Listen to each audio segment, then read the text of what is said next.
If Africa believes US bases guarantee safety, Qatar's tragedy is the wake-up call we cannot ignore.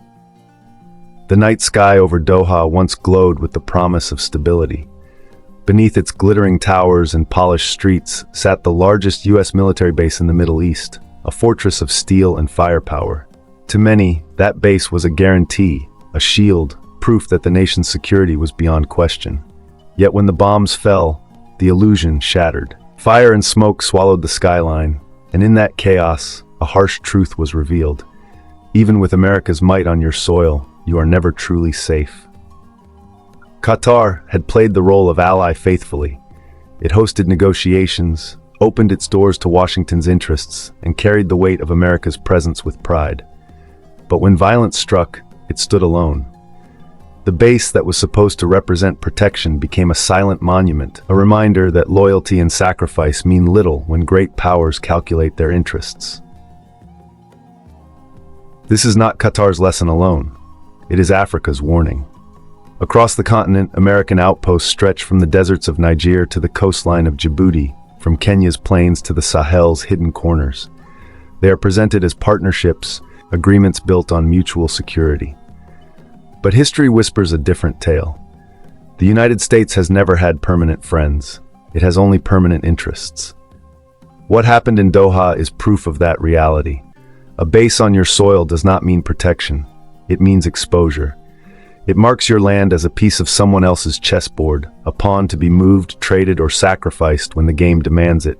It makes your people potential targets in wars that are not theirs. And when the time comes, Washington will choose what serves America best, not what saves you. Imagine then an African nation under siege, believing that the presence of US troops ensures survival. Imagine the sudden silence when pleas for help are met with hesitation, when promises dissolve under the weight of political calculation.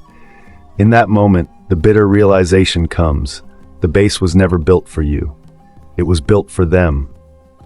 Qatar's fate is a mirror Africa must look into. The reflection is not comforting. The continent must understand that sovereignty cannot be outsourced. No foreign power will bleed for Africa when the storm comes. Only Africans will. The path forward is harsh but clear. Africa must turn inward, building its own shields, forging its own unity, and guarding its own destiny. Because the lesson of Doha echoes louder than the bombs that lit its skies.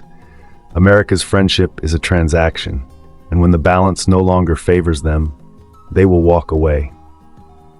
The US has no permanent friend in the Arab world or Africa, because its foreign policy is driven by shifting strategic and economic interests rather than lasting alliances.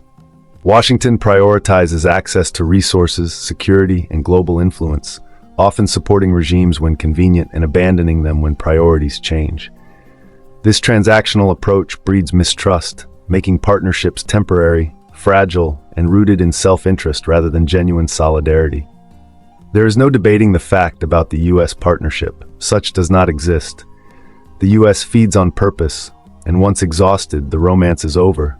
And by then, as the smoke rises and the ground trembles, it may already be too late.